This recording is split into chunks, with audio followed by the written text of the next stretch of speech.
ప్రైజ్లా మన ప్రభువును లోకరక్షకుడైన యేసుక్రీస్తు నామమున మీ అందరికీ నా యొక్క ప్రత్యేక వందనములు. ఈ ఉదయకాల సమయమున దేవుడు మనకిస్తున్నటువంటి వాగ్దానమును చదువుకుందాం. యెషయా గ్రంథము 26వ అధ్యాయము 3వ వచనము. ఎవని మనస్సు నీ మీద ఆనుకొనునో వానిని నీవు పూర్ణశాంతి గలవానిగా కాపాడుదువు. ఆమేన్. దేవునికే మహిమ కలుగును గాక.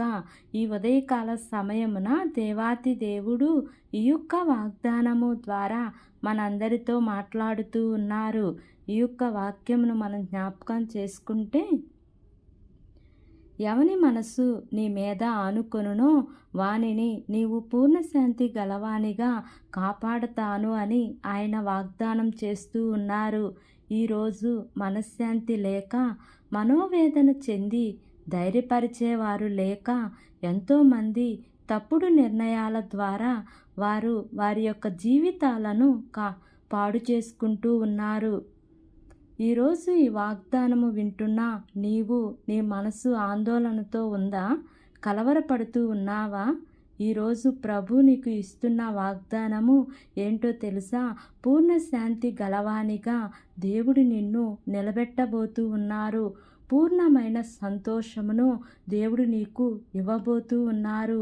ఈ ఉదయకాల సమయమున ఈ యొక్క వాక్యము వింటున్న ప్రియ సహోదరి సహోదరుడా, దేవుడు ఒక్కటే చెప్తూ ఉన్నారు. ఎవని మనస్సు అయితే నీ మీద ఆనుకుంటుందో వానిని పూర్ణశాంతి గలవానిగా కాపాడుతాను అని చెప్తూ ఉన్నారు. మరి ఈ వాగ్దానమును వింటున్న నీవు పరిపూర్ణంగా దేవుని మీద ఆధారపడ్డావా? ప్రతి విషయంలో దేవునికి మొదట ప్రాధాన్యత ఇస్తూ ఉన్నావా? అన్ని విషయములలో నీవు దేవునిని ఘనపరుస్తూ ఉన్నావా? దేవుని మందిరానికి వెళ్ళే విషయంలో ఆశ కలిగి ఉన్నావా? ఈరోజు నీవు ఒక్కసారి ఆలోచించు. దేవుడు నీతోనే చెప్తున్న వాగ్దానం ఇది. నీ యొక్క మనస్సు, నీ ఆలోచనలు సమస్తమును దేవుని మీద ఆధారపడాలి. నీవు నీతిగా బ్రతకాలి, న్యాయమే చేయాలి. నీవు మనుషుల కోసం కాదు, దేవుని కోసం నీవు బ్రతకాలి. నీ జీవితము ఆయనకు దగ్గరగా, ఆయనకు సమీపంగా ఉండాలి. నీవు ఎప్పుడైతే నీ జీవితాన్ని ప్రభువుకు అర్పిస్తావో, సమస్తమును ఆయన మీద ఆధారపడతావో, అప్పుడు ఆయన గొప్పగా నిన్ను ఆశీర్వదిస్తాను అని వాగ్దానం చేస్తూ ఉన్నారు. కాబట్టి ఈ వాగ్దానంను నమ్మి ఈ వాగ్దానం ప్రకారంగా జీవిద్దాం.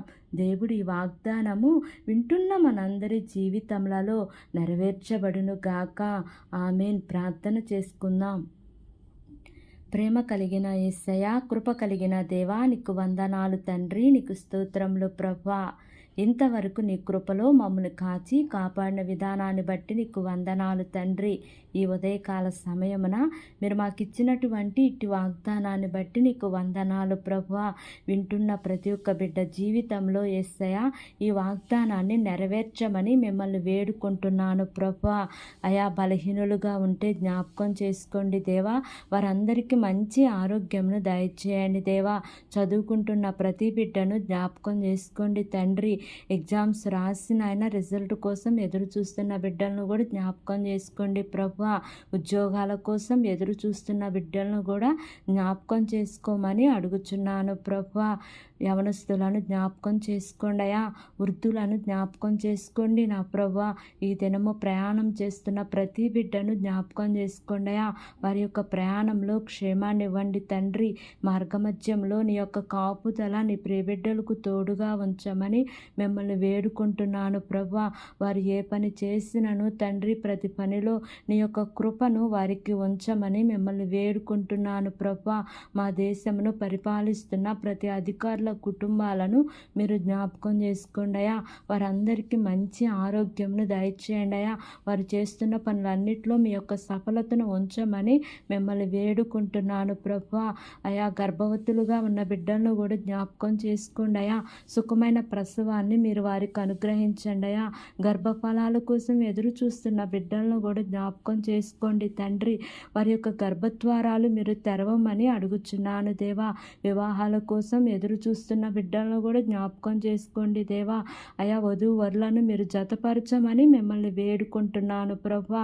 నా యొక్క ప్రార్థన ఆలకించండి అయ్యా. ఈ దినము నూతనముగా ప్రారంభిస్తున్న ప్రతి కార్యక్రమంలో యేసయ్యా మీరు ముందుండి నడిపించమని నా యొక్క ప్రార్థన ఆలకించి అంగీకరించమని నజరేయుడైన యేసు అతి పరిశుద్ధ నామమున అడిగి వేడుకుని పొంది ఉన్నాము తండ్రి. ఆమేన్, ఆమేన్, ఆమేన్.